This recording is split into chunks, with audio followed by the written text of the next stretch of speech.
दोस्तों, आप सबका बहुत बहुत स्वागत है हैट्टी ट्रैवल्स के एनुअल लकी ड्रॉ में। 12 दिसंबर को हमारी कंपनी की सालगिरह थी और 12 दिसंबर को जो लोग हमारी कंपनी की बस में ट्रैवल कर रहे हैं उन सबको मिलेगा एक तोहफा। मुझे तो इस कॉन्टेस्ट के बारे में पहले मालूम ही नहीं था। मुझे भी नहीं पता था। मैंने भी ये खबर अखबार में पढ़ी। देखते हैं आज सरप्राइज गिफ्ट क्या मिलता है। और उनमें से किसी एक लकी आदमी को मिलेगा जैकपॉट, जो कि है 2 लाख रुपए का। बस। लेकिन उससे पहले आपको एक छोटा सा काम करना होगा और वो है ये फॉर्म, साधारण सा फॉर्म, वो आपको भरना होगा। तो फिर देर किस बात की है? आइए एक एक करके फॉर्म भरिए और अपने अंगूठे का निशान छोड़कर जाइए इसमें। ये लीजिए।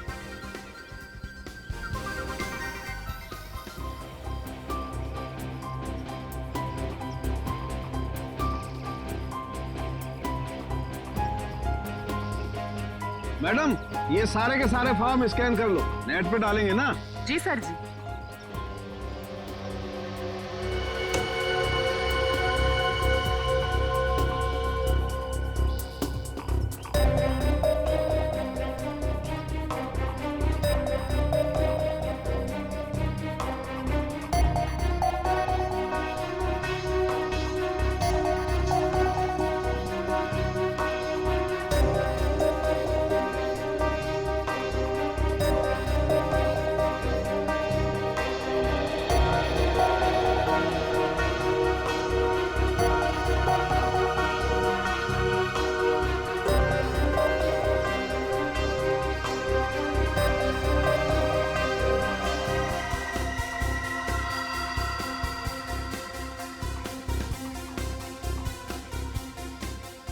सर जी, ये लीजिए, ये मिल गया आपका लकी विनर का नाम। आइए, ये देखिए।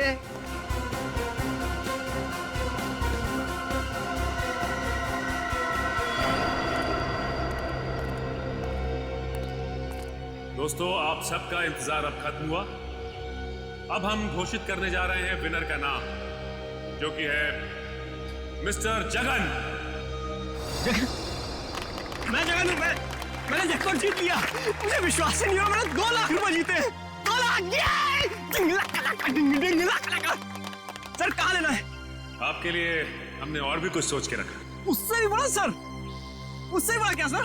जेल का। जेल? जगन बाबू, सारी जिंदगी जेल में रहने का इनाम। ये कैसा मजाक है? मैं जेल क्यों जाऊंगा? मैंने ऐसा क्या किया है सर? चेतन का खून किया है, जहरीली सुई चुभोकर। चेतन, मैं खून?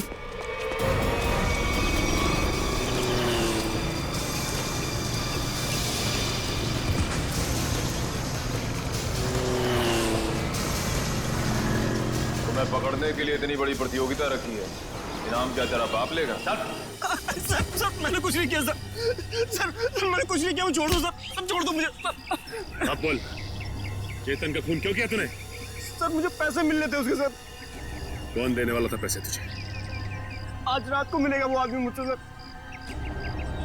तो आज रात को हम भी मिलते हैं उससे।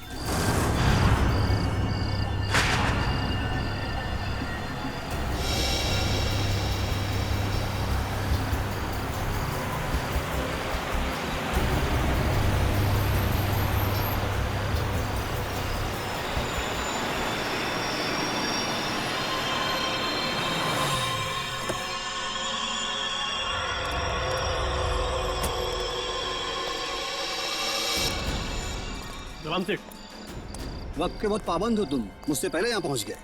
सेठ, मुझे मेरे पैसे दो सेठ। यहाँ अगर किसी ने देख लिया तो बवाल खड़ा हो जाएगा सेठ। मुझे फौरन निकलना है यहाँ से। आखिर तुमने मेरा काम किया है, इनाम तो तुम्हें मिलना ही चाहिए। हाँ सेठ।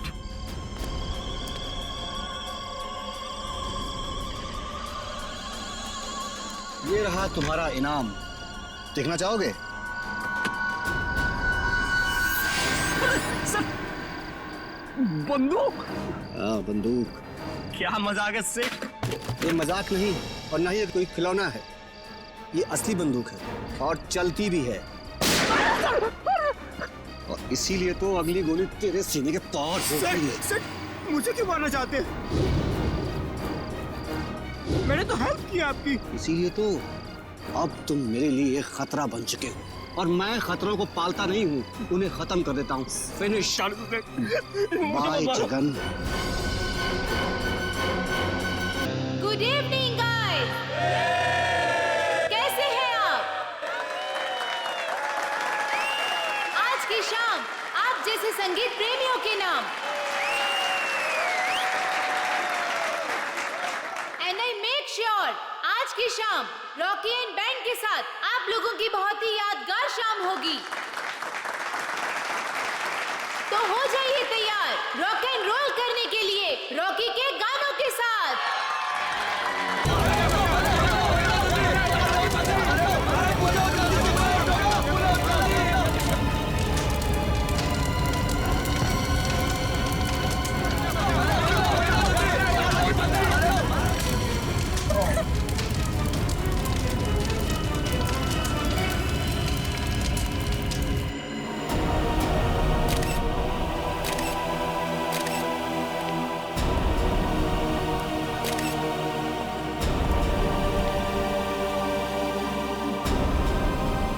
कमर के नीचे का हिस्सा पूरी तरह से जल चुका है सर। शरीर के ऊपर के हिस्से में घाव वगैरह भी नहीं है।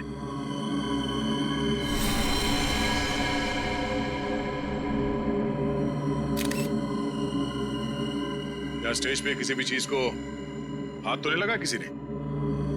नहीं सर। ये आग कैसे लगी? पता नहीं सर कैसे लगी।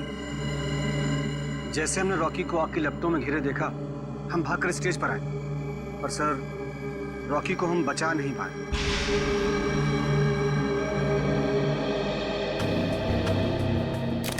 आप लोगों ने किसी को ये आग लगाते हुए देखा? या कोई जल्दी हुई चीज स्टेज पे फेंकते हुए देखा किसी को? बड़ी अजीब बात है, स्टेज के बीचों बीच अचानक आग कैसे लग सकती है? इस स्टेज में कुछ है। एक काम करो, स्टेज को अच्छी तरह से चेक करो।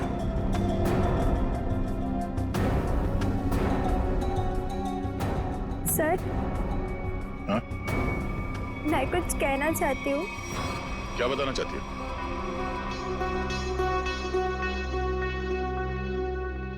पर यहाँ नहीं, आप आइए मेरे साथ। चलिए।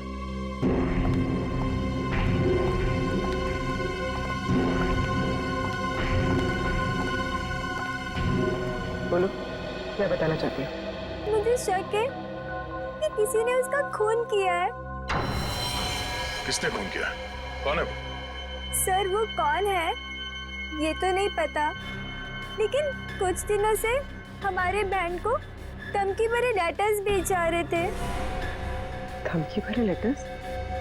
हाँ, और वो सारे लेटर्स रॉकी के नाम पर भेजे जा रहे थे, वो भी खून से लिखे हुए। क्या आप हमें वो खून से लिखे हुए लेटर्स दिखा सकती हैं? हाँ सर, मैं अभी लेकर आती हूँ। प्लीज।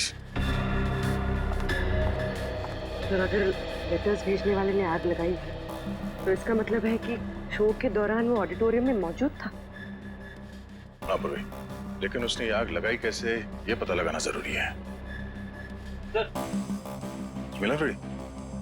तो ये देखिए, नीचे से एक वायर का तार निकला हुआ है। तार निकला हुआ है स्टेज के नीचे से?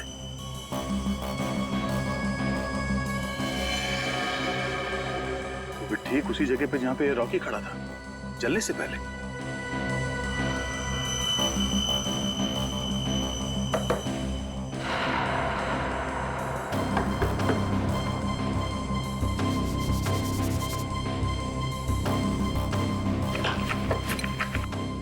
स्कूटर देना।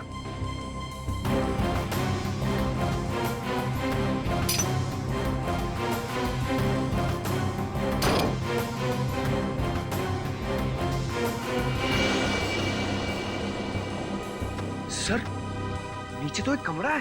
हाँ, लगता तो कुछ ऐसे ही है। नीचे जाके देखते क्या है, जरा टॉर्च देना।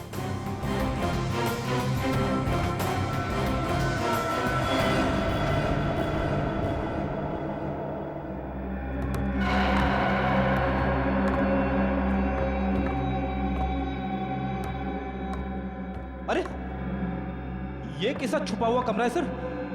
पूरे कमरे में धूल मिट्टी पड़ी हुई है। ये कलाकारों के लिए अलग से बनाया हुआ कमरा है। यहाँ से स्पेशल एंट्री दिखाते हैं। सर खूनी ने स्पेशल एंट्री के लिए बनाए दरवाजे का बड़ी होशियारी से इस्तेमाल किया है। सर ये देखिए, ये वायर ऊपर से नीचे आ रही है सर। ये वायर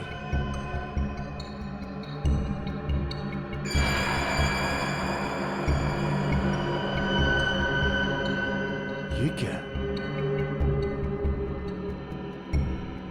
चिपचिपा सा है।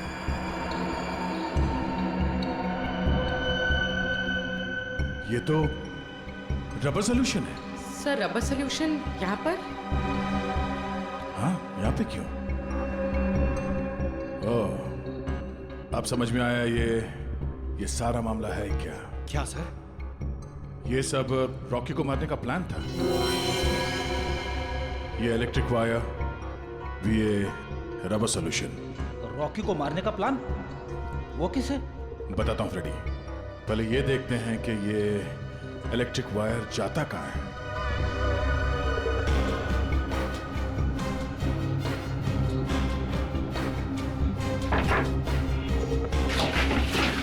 संभाल के।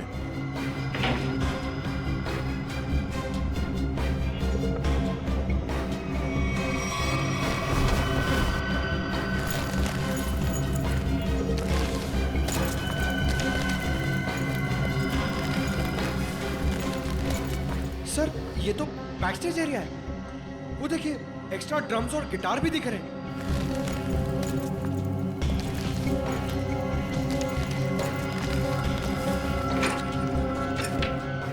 ये देखो,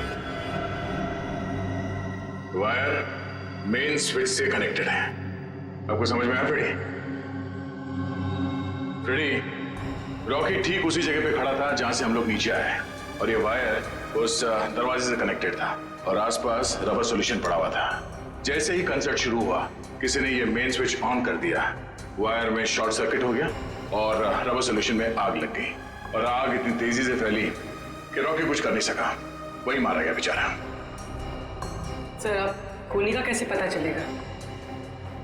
ये बैक स्टेज है, इसका मतलब है यहाँ के किसी स्टाफ ने कुछ देखा जरूर होगा। एक काम करो, यहाँ पे जितने भी स्टाफ काम करते हैं उन सबको ऊपर इकट्ठा करो। चलिए।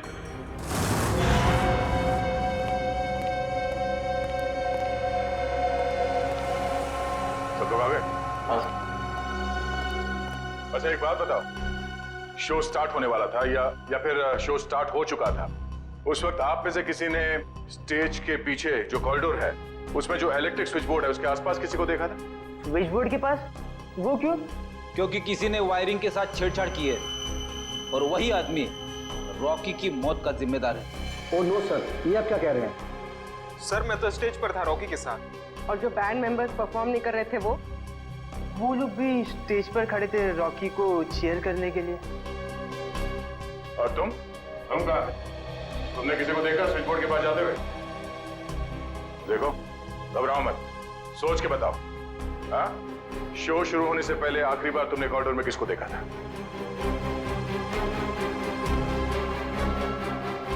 सर इसे देखा था मैंने सर। करण, ये तुम क्या बोल रहे हो? सर मैं झूठ नहीं बोल रहा हूँ, इसे ही देखा था मैंने कॉरिडोर में यहाँ। आप बताओ मिस्टर करण, तुम कॉरिडोर में गए थे या नहीं? सर हाँ मैं गया था, लेकिन क्या करने गए थे तुम वहाँ? हाँ? तुम्हें शो में परफॉर्म नहीं करना था? सर मेरा गला खराब था और मुझे पता था कि मैं गा नहीं पाऊंगा, इसलिए मैंने डिसाइड किया था कि मैं रॉकी के साथ परफॉर्म नहीं करूँगा सर, लेकिन मैंने रॉकी को नहीं मारा है सर। अच्छा सर, कॉरिडोर में और स्टेज के आसपास सीसीटीवी कैमरे लगे हुए। तुम और पंकज सीसीटीवी की रिकॉर्डिंग चेक करो, पता चल जाएगा ये आदमी सच बोल रहा है या झूठ। सर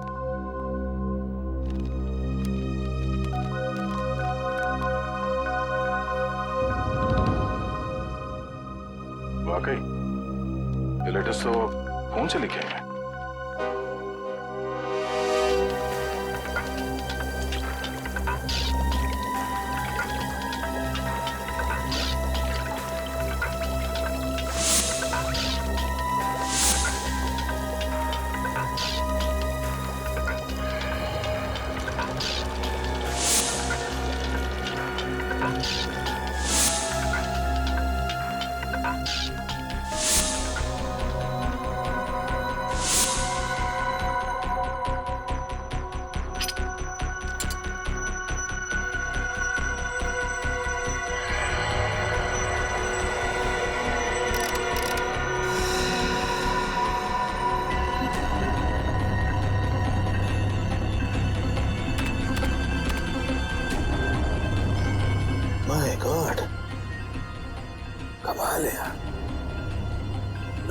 धमकी देने का भी क्या क्या तरीका निकालते हैं।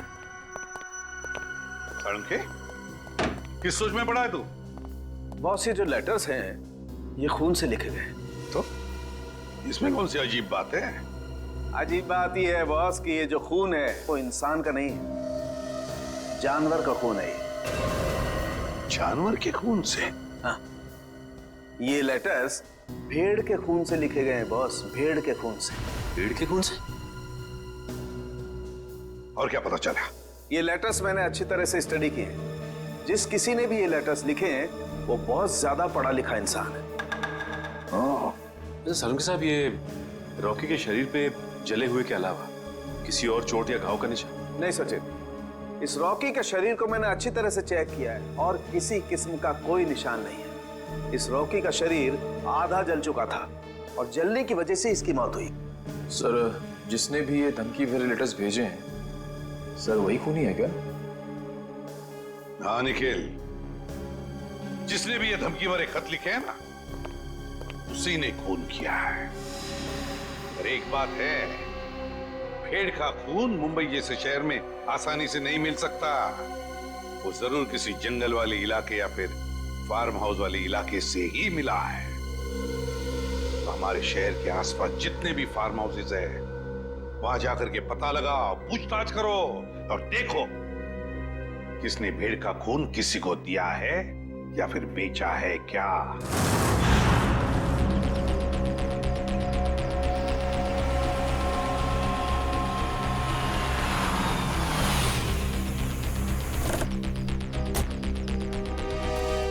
सर, शहर के आसपास 2 ही फार्म्स हैं जहाँ पे भेड़ बकरियां पाली जाती हैं। एक पनवेल में है सर, जहाँ में कुछ पता नहीं चला। दूसरा ये है सर। चलो देखते हैं, शायद यहीं से कुछ पता चल जाए। सर, ये आदमी जो भी हो, उसने वो चिट्ठी भेड़ के खून से क्यों लिखी? पूर्वी, आदमी बहुत चालाक है। ये सब उसने हमें गुमराह करने के लिए किया है। वो देखो, उस आदमी से पूछते हैं। भाई साहब, ओ भाई साहब, क्या भेड़ आप ही पालते हैं? हाँ, हम ही लोग पालते हैं। पर आप लोग? हम लोग सीआईडी से। सीआईडी? जी हाँ, सीआईडी। आपसे कुछ पूछताछ करने की। देखिए, घबराइए मत। पूछिए, क्या पूछना चाहते हैं आप लोग? अच्छा, ये बताइए कि आपसे भेड़ खरीदने तो बहुत लोग आते हो, क्या कोई भेड़ का खून खरीदने आया था आपसे? भेड़ का खून? जी हाँ, भेड़ का खून। नहीं साहब, ऐसा तो कोई आदमी नहीं आया। अपने इन आदमियों से पूछिए जो काम कर रहे हैं, शायद इन्हें कुछ पता हो। तुम दोनों आओ। जी साहब। अच्छा, ये बताइए कि आपसे कोई भेड़ का खून खरीदने के लिए आया था क्या? देखो, घबराओ मत, जो कुछ तुमको पता है सब कुछ सच सच बताओ।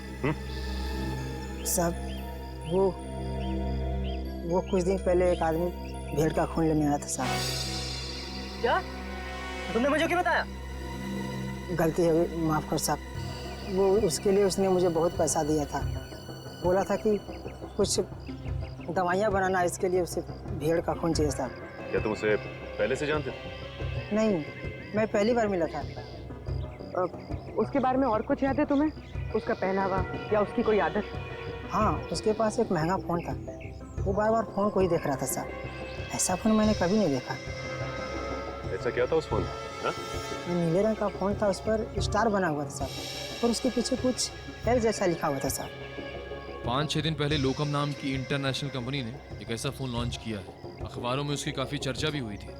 फिलहाल शहर में एक ही आउटलेट है इसका जहाँ ये फ़ोन मिलता है, लोखंडवाला में। रुकना, एक मिनट सर।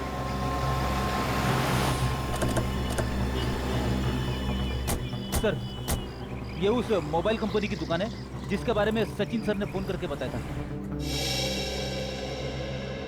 सुनिए भाई साहब, हमें एक मोबाइल के बारे में कुछ जानकारी चाहिए जो हाल ही में मार्केट में आया है आपकी कंपनी का।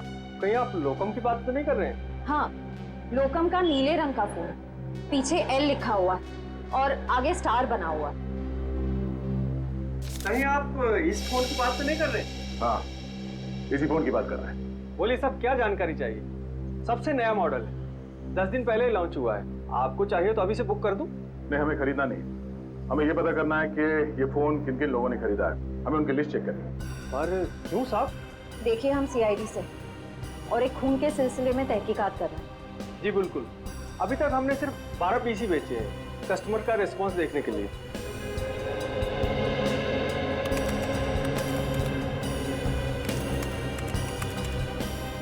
ये देखिए साहब वो लिस्ट, 5 रेड कलर के बिके हैं और बाकी के 7 नीले रंग। नीले रंग के फोन जिन लोगों ने खरीदे हैं उनके लिस्ट चेक करनी है। ये रही साहब लिस्ट। चेतन? लेकिन चेतन तो उस न्यू एज रॉक बैंड का मेंबर है, वो भला अपने ही आदमी का खून क्यों करेगा? ये तो चेतन ही बताएगा। फिर घर चलते हैं। जरा इस चेतन का एड्रेस है।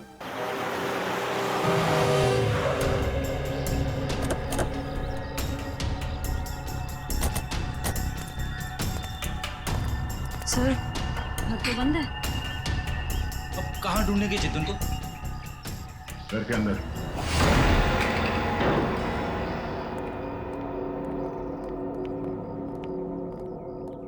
घर के अच्छी तरह से तलाशी लो, देखो कुछ मिलता है क्या।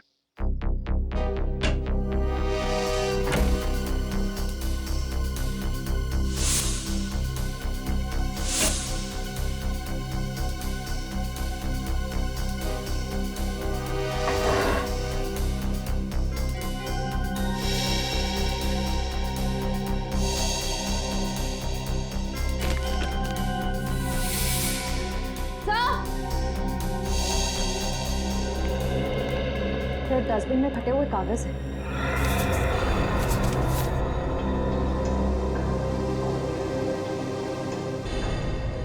ये तो कोई ड्राइंग जैसा है। लगता है चेतन ने कोई ड्राइंग बनाई होगी और घर से निकलने से पहले इस कागज को फाड़ के चला गया होगा। टुकड़ों को जोड़ के देखते हैं, पता चल जाएगा इस चेतन ने क्या ड्राइंग बनाई थी।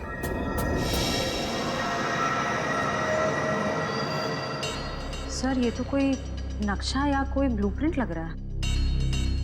श्रेया, तो किस जगह का?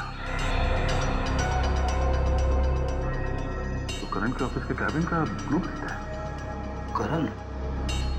सर ये करण भी तो न्यू एज रॉक बैंड का मेंबर है। सर ये देखिए, उसके कैबिन में जितने भी म्यूजिकल इंस्ट्रूमेंट्स हैं और जितने भी इलेक्ट्रिक कनेक्शंस हैं सब मार्क किए गए हैं। चेतन के घर पे करण के ऑफिस का मैप क्यों? इन करण की जान को खतरा तो नहीं है?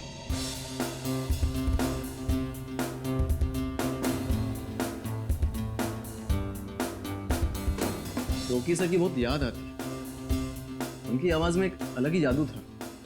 हाँ यार, वो एक अच्छे कलाकार ही नहीं बल्कि एक अच्छे इंसान भी थे।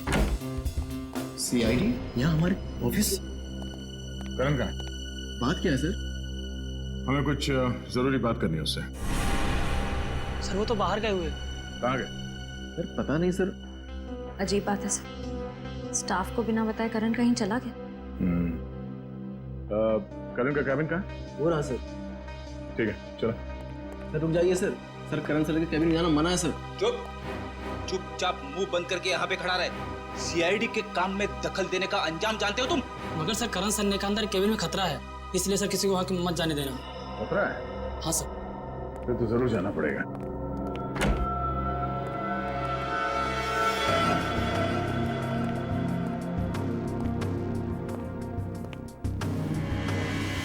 सर ये कैबिन तो बिल्कुल वैसा ही है जैसा उस ब्लूप्रिंट में था जो हमें चेतन के घर से मिला था। हाँ श्रेया, सारे म्यूजिकल इंस्ट्रूमेंट्स वैसे ही रखे गए जैसे उस नक्शे में मार्क किए गए थे। लेकिन क्यों? तो देखो कुछ मिलता है क्या?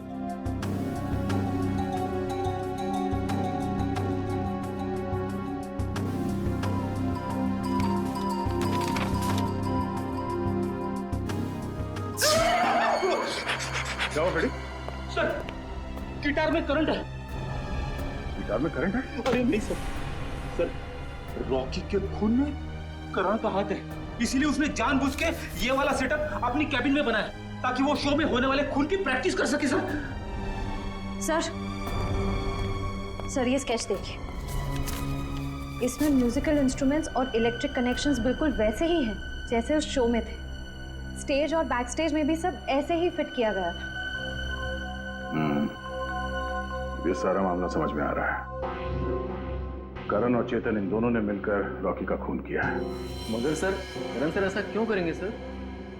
वो तो पता चल ही जाएगा। पहले ये बताओ, इस कैबिन में करण के साथ कोई और भी आया था? नहीं सर, वो तो हर वक्त काम में बिजी रहते थे, दिन रात अगले शो की तैयारी में ही लगे रहते थे। सर उन्हें तो किसी से मिलने की फुर्सत तक भी नहीं थी।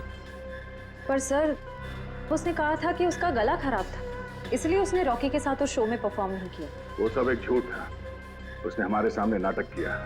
उसने रॉकी का खून किया और रॉकी को रास्ते से हटा दिया, और अब अपना अलग से शो प्लान कर रहा है। करण का अगला शो कहाँ है? सर पूना में। पुणे में?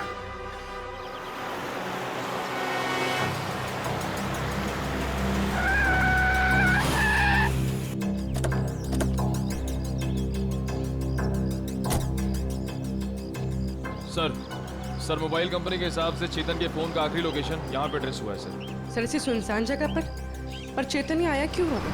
यहाँ आसपास तो कुछ भी नहीं है।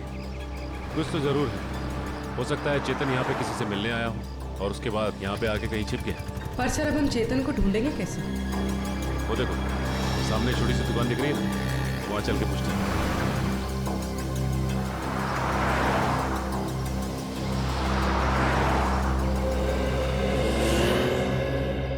कहिए साहब, क्या लेंगे? चाय, कॉफी या फिर गर्मा गर्म समोसे? जी नहीं, बस आप इतना बता दीजिए कि आपने इस आदमी को पहले कभी देखा है? हाँ साहब, देखा है साहब। ये मेरे ढाबे पे आया था। कितनी देर पहले आए थे यार? यही कोई 1.5-2 घंटा हुआ होगा। मैंने उससे पूछा भी कि कुछ खाना पीना है, तो बोला नहीं, खाने पीने का वक्त नहीं है उसके पास। फिर वहाँ कोने में बैठकर किसी का इंतजार करने लगा। फिर कोई मिलने आया इससे? हाँ साहब, एक गाड़ी आई थी और गाड़ी को देखते ही उसकी ओर भागा। अब फिर दोनों, साहब गाड़ी में कोई बैठा हुआ था, दोनों में कुछ खुसुर हुई और फिर गाड़ी वाले ने एक अटैची इसको दी और चला गया। गाड़ी वाले को देखा? नहीं मैडम, असल में हुआ क्या कि ये आदमी ठीक गाड़ी वाले के सामने आकर खड़ा हो गया, तो मैं गाड़ी वाले की शक्ल नहीं देख पाया। अच्छा, गाड़ी का नंबर या फिर कौन से रंग की गाड़ी थी, कुछ याद है तुम्हें? नंबर तो नहीं देखा, लेकिन हाँ गाड़ी सफेद रंग की थी। ये दोनों साथ में क्या थे? नहीं साहब, गाड़ी वाला तो अलग निकला था और ये जो लड़का था, ये 5 मिनट बाद एक बस आई, उस पर बैठ के निकला। हरे रंग की एक पैसेंजर मिनी बस थी, ये हेटी ट्रेवल्स की। तो बता सकते हो कि ये बस कहाँ गई होगी? साहब, हेटी ट्रेवल्स की अधिकतर बसें यहाँ से पूना की ओर जाती हैं। वो बस यहाँ से कितनी देर पहले निकली? करीब आधा घंटा हुआ होगा। ठीक है, थैंक्स।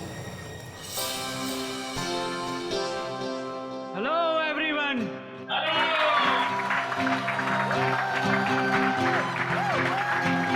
तो आखिरकार वो दिन आ ही गया जिस दिन का आप सबको बेसब्री से इंतजार था। तो अपने दिलों को थाम के बैठिए, क्योंकि अब आपके सामने आ रहे हैं आपके दिलों की धड़कनों को तेज करने the one and only mister करण।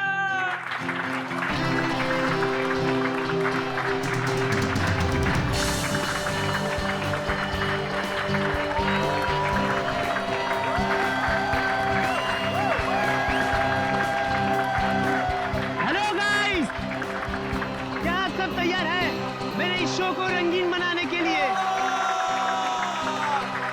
क्या आप सब मेरे साथ झूमेंगे? मेरे साथ गाएंगे भी? नहीं।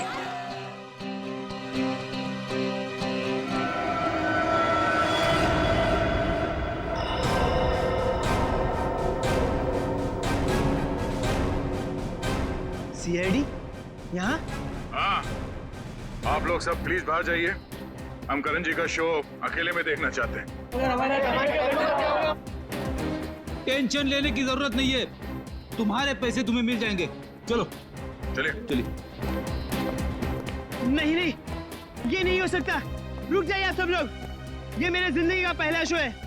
मैं लोगों को बता देना चाहता हूँ, मैं ही नंबर 1 रॉकस्टार हूँ। तुमने तो कहा था कि तुम्हारा गला खराब है, अब तुम गाओगे कैसे? वही तो, बेसुरा गाने से तुम्हारा नाम खराब हो जाएगा। देखिए, वो तो मैंने कुछ नहीं किया। तुमने हमसे झूठ बोला कि तुम्हारी तबीयत ठीक नहीं है, इसीलिए तुम रॉकी के साथ स्टेज पर नहीं थे। पर सच तो ये है कि रॉकी को तुमने मार डाला और अब खुद रॉकस्टार बनने चले हो।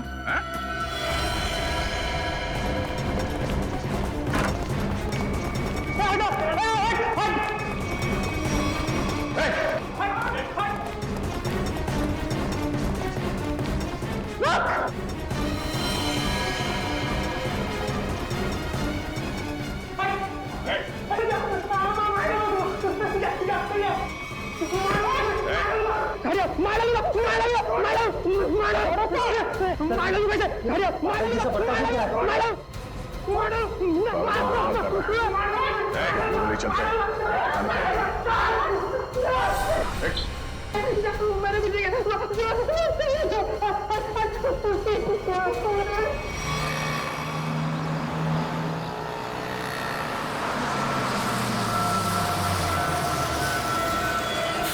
चलो सब लोग उतरो, लास्ट स्टॉप आ गया, चलो चलो सब लोग उतरो, लास्ट स्टॉप आ गया, चलो।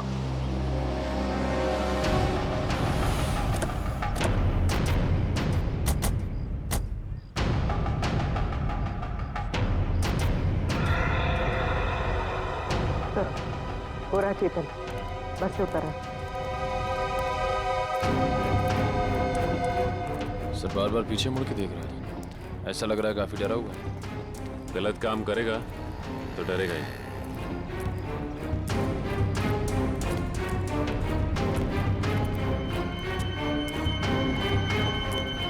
ठीक है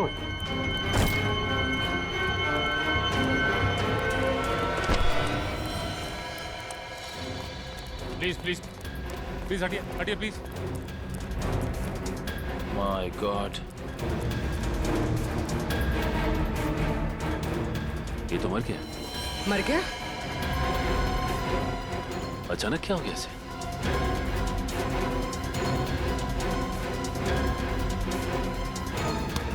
सर शरीर पे किसी भी घाव के निशान नहीं। फिर इसकी मौत हुई कैसे?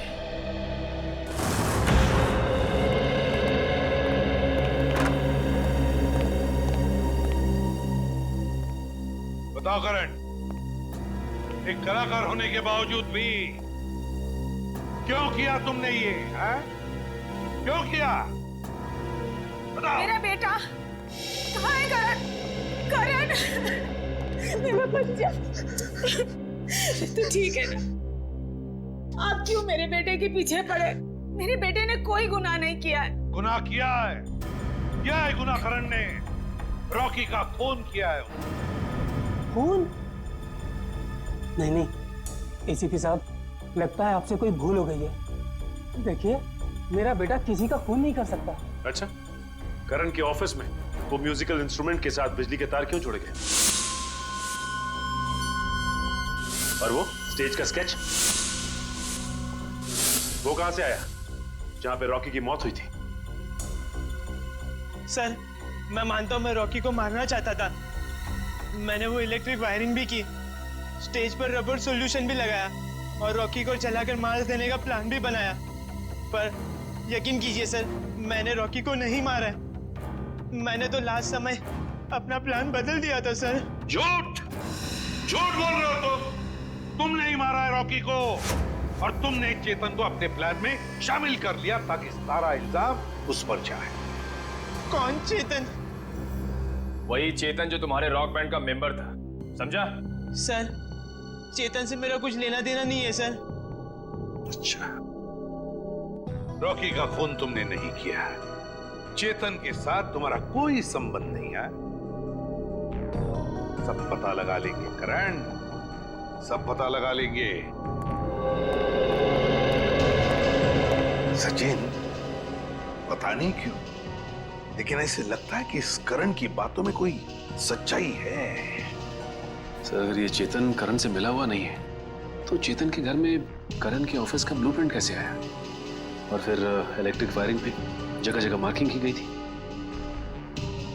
लगता है ये चेतन करण की कॉपी कर रहा था ताकि रॉकी के खून का इल्जाम इस करण पर आ जाए।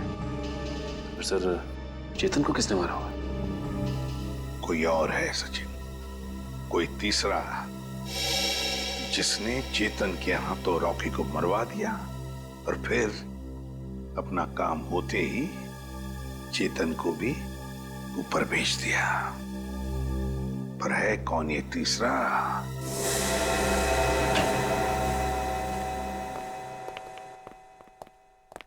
सौन के रेजिग्नेशन दे दे, इस्तीफा दे दे। क्यों दे दूं भाई इस्तीफा? क्योंकि तुझे अब तक पता नहीं चला कि चेतन को मारा कैसे। तुम्हें कैसे मालूम नहीं पता लगा पाया है? अरे यार आधी बात पता चल चुकी है। तो फिर बता ना जल्दी। देखो इसकी मौत जहर देने की वजह से हुई। क्या? जहर देगी? हाँ जहर देगी। अब जहर कैसे दिया गया है इस बात का पता लगना बाकी है। अभी पता लगता नहीं यार, 1 मिनट रुको ना यार तुम।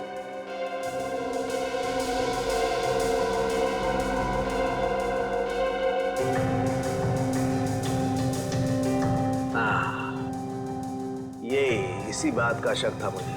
ये देखो, ये निशान बॉस, ये सुई का निशान किसी ने यहीं से इंजेक्ट करके इसकी बॉडी में जहर पहुंचाया है।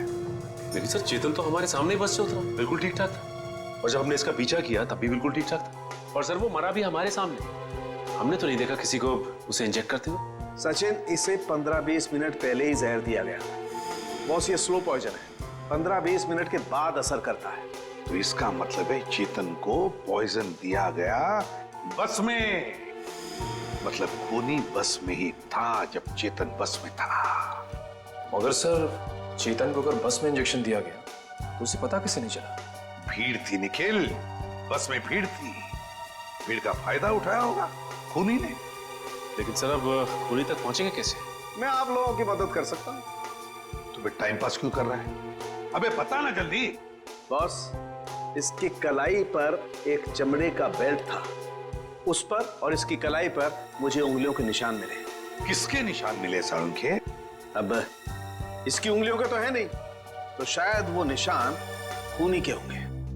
अगर ये उंगलियों के निशान खूनी के हैं तो फिर हुआ ये होगा कि जब खूनी चेतन को इंजेक्शन देना चाहता था तो किसी वजह से उसने चेतन की कलाई पकड़ ली, मगर कलाई पर था लेदर बैंड, तो बस आ गए उसकी उंगलियों के निशान उस लेदर बैंड पर। लेकिन सर बस में तो बहुत सारे लोग थे, ये पता कैसे चलेगा कि वो उंगलियों के निशान हैं किसके?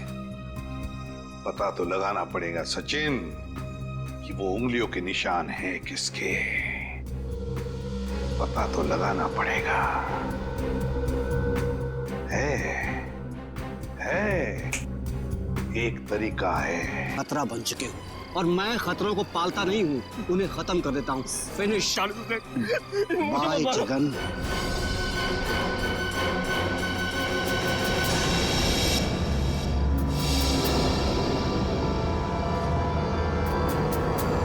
परिमल जी,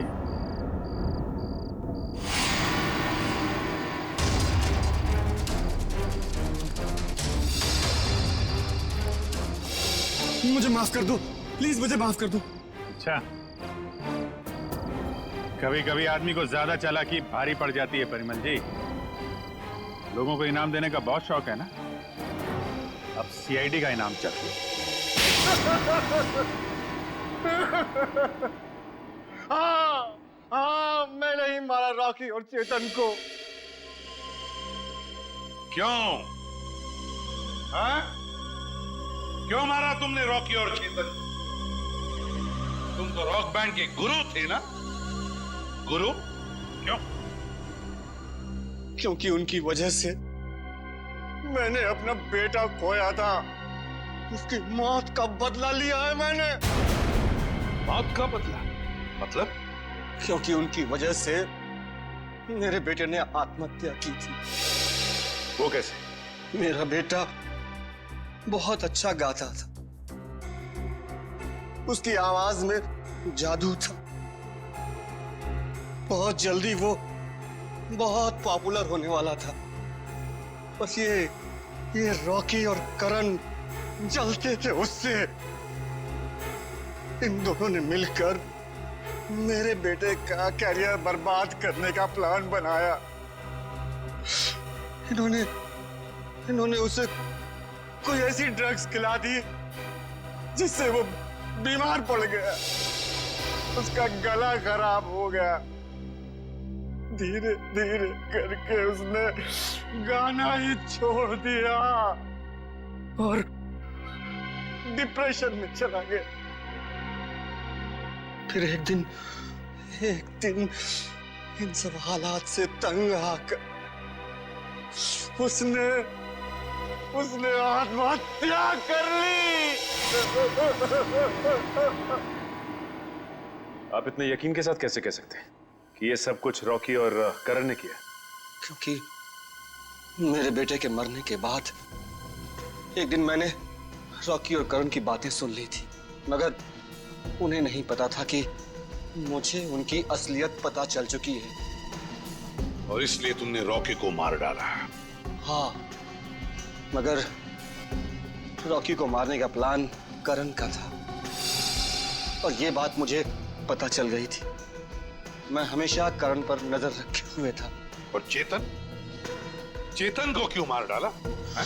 क्योंकि रॉकी को मारने का सारा काम मैंने चेतन से ही करवाया था। वो इलेक्ट्रिक करंट का तार भी उसी ने लगाया था। चेतन मेरे बारे में सब कुछ जानता था। मुझे डर था कि कहीं वो मेरे बारे में आप लोगों के सामने मुंह न खोल बैठे, इसलिए मैंने उसे भी मार डाला। तुम्हारे बेटे के साथ जो कुछ भी हुआ बहुत गलत हुआ, लेकिन इसका मतलब ये नहीं कि बदले की आग में तुम दो लोगों की जानें लो।